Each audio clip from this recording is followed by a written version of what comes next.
Good morning, everybody. Today is November 19th of 2020. This is video 5. I got good news. Yesterday was super crazy, but I actually booked my first load. As you can see behind me, hauling some generators. Got 2 stops on this bad boy. This load did not pay the best. It didn't pay the worst, but it is a load that is getting me back home after being away for almost 3 weeks.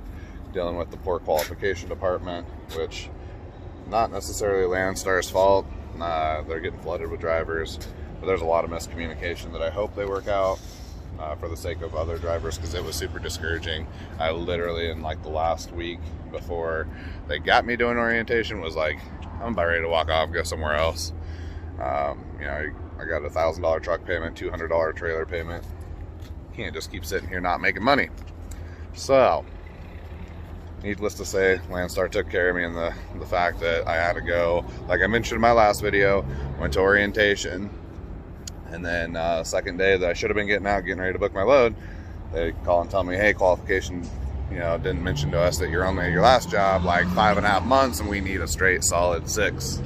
So you guys, Landstar does not joke around. If they say 6 months driving experience for something, a year driving experience, whatever, make sure you get to that mark, or once you start filling out your application, that you mention by the, you know, hey, I'm 5.5 months in, yada yada yada. When they go to, you know, get you through qualification, tell them to update your driver profile for your time at your previous employer. So if you hit that 6-month mark, make sure you have them document you were there at 6 months. If not, it'll hold you up. Anyway, they sent me to Rockford, Illinois, and hot shots need to go to Dallas, Texas. So for a securement class, I could have just, you know, if I would have had the 6 months that they needed, I could have just went to Rockford and been done, been able to get some really good freight. Midwest right now is amazing. Freight rates are $5-6 a mile, $3 a mile for hot shots. You know, so anyway, I had to get something out of Dallas. I wanted something to get me home. This load lined me up perfect. So yesterday, well, let's back up. Tuesday, when I got out of securement class, it was already 4:30, but I was like, hell, I'll try and book a load. Couldn't get a load booked, obviously, but shot in the dark. Was hoping maybe somebody needed something last minute. This load was on the load board that night. So I waited till the next morning. Nothing else popped up that would have been better paying or in the right direction. A lot of it from Dallas was going towards Pennsylvania, which I live in Idaho, so nowhere near there. So yeah, I called on this load. I literally had $5 in my pocket yesterday, and to start this whole thing out.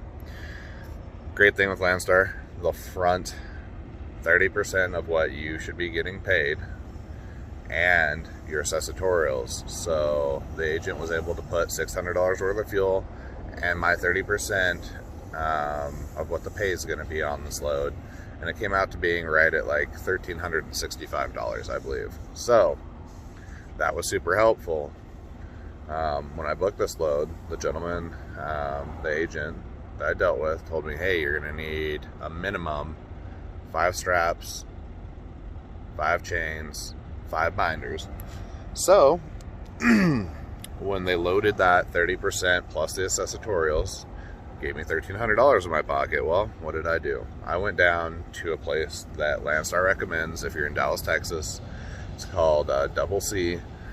They have securement stuff. They have oversized load banners, anything and everything for trucking damn near.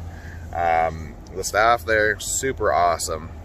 Big shout out to the customer service that that place offers, their patriotism, love for America, everything. Just a good old company.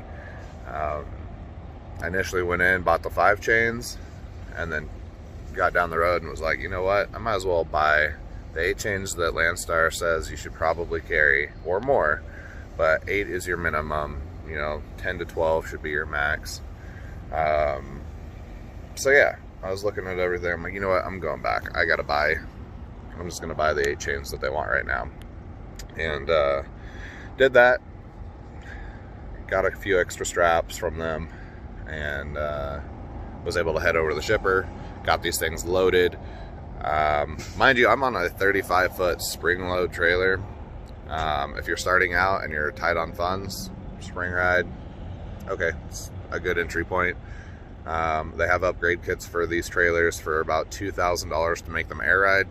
I would definitely suggest switching over, because there is so much freight that people will not let you put on these things, and I understand why, because with these generators sitting on the back, right here, this one, I could just totally see just bouncing, even being chained down, and I, come out, do my security checks every 3 hours, 150 miles, and it would slightly be loose, so I tighten it back up, reconfigure the chain to make it straight, so that way it's not pulling against the strap, because this company was super particular about how they wanted their stuff done, because I have never seen anything loaded like this. It has the same rated chain hook, but it's already dedicated to hold the factory chain, to mount it to the back of the personal vehicle or wherever they're stowing it. But they wanted a chain through the back right here, as you can see, right through their little eyelets, straight across there. And then they want a strap across the tongue. Well, one strap was not enough. And you got to realize, your chains are rated for 6,600 pounds. Some of these straps that I have are rated 3,300 pounds and 4,000 pounds. So if you over bind down on your chains, you can snap these straps. So super important to have a good balance. Try and rock it back and forth if you can. The way that these were loaded on this side and even on the other side, I was not able to get anything in here to really chock it unless it was, came out on the sides. Definitely something in the future that I'll be doing for a securement, because you want to immobilize your equipment from rolling. If I did that, I'd feel so much better about this. I tried looking for little wheel chock deals that I could screw down into the deck. Could not find anything. And then, when this is loaded back here, it's a bit hard to, screw through your metal, and I would not recommend that. But this is sufficient enough securement. These little ones only weigh about 1,800 pounds. The bigger ones weigh about 2,200 pounds. So yeah, I got plenty of securement devices on the load. It was just kind of get a feel for it, see what it looks like, see, the best places, because you don't obviously want to put chains across anything and paint brand new or even used, because chip up the paint, bend, some of this lighter metal, stuff like that. Just got to stay away from it, because that's definitely a loss, and it'll hurt, when somebody goes, we're rejecting that, take it back. Then it's on your pocket to get it back to the shipper, or however, when they reject the load like that. So, like I said, Landstar helped me out with the money. That's their normal practice though, right? So they front you that 30% plus your accessorials. That gave me money for fuel, money for equipment, a little bit of money so I can get something to eat and get going, because yeah, being 3 weeks without a paycheck's rough. So yeah, other than that, this is my first load. Booking was a little interesting because they don't go over that a whole lot in the orientation. It's just a real brief, hey, call them, ask about the load, give them the load number. If it's a direct shipper, cool. It's a lot smoother process. This was not a direct shipper, so they had somebody from Landstar had a call on this load to get it. The load pays $3,600, and which is not that great. It's $1.75 a mile. It's not the worst. Like I said, my main goal right now is to get back to the house. I found out I have way too much random bullshit in my truck. Need to get that out, get my mattress in. My Landstar plates, my pre-pass was all delivered to my house, so I need to get that stuff on the truck and get it ready to rock and roll. Believe it or not, these 2020 Ram 3500s, the front seat, even though it's a bench seat to lay down in, not super comfortable. Imagine that. But yeah, so I'm super stoked. This is $3,600 worth of revenue that was booked. You know, and that's before Landstar takes their 30% off. And, you know, there'll be some other stuff coming out of my settlement for permits and everything like that here in the next few weeks. My plan is go home, you know, take off Sunday, be up there Monday to deliver this. I'm already looking for loads up around Washington. If I can't find anything there, you know, you use Lane Match. Lane Match shows you what agents have been shipping at what rate. You know, if they've been sending loads out 2-3 times a week at the beginning of the month, end of the month, or all throughout the month, you can see that. The best loads don't hit the load board. Keep that in mind. If you come to Landstar, the best loads will never hit the load board. So it may be something where the agent that, you know, I'm delivering this for, I'm going to call him today and be like, hey, quick question. You know, are we, is there anything that you guys have that I could haul for you going back to the Midwest? Because that's where I want to run. My business partner is up in Wisconsin. So, you know, after I do this whole weekend back at home and get this delivered, that's where I want to be. The rates in the Midwest are great. That's where the most freight in this country comes in and out of, unless you're on a port, and then you get import-export type of stuff there. But, you know, Texas is normally a good place to get freight. If you can get into Landstar, for some reason they say 65 feet total length, because if you get pulled over in states that don't allow the length for hot shot to be over 65 feet and you get that over length ticket, your contract gets destroyed. They rip it up, say, get out of here, we told you. I have a few contacts, a few friends that do have 40-foot trailers, and I'll tell you what, 35 feet is hard to find freight for, unless it's shorter. If I could have stayed with the 40-foot that I had my deposit on and knew that I could have got in that way, I would have. And I would have just stayed the hell out of any state that I would have had to pass through with a 40-foot trailer. But, yeah. And then the other thing, air ride. This trailer, spring loaded, it is rough riding.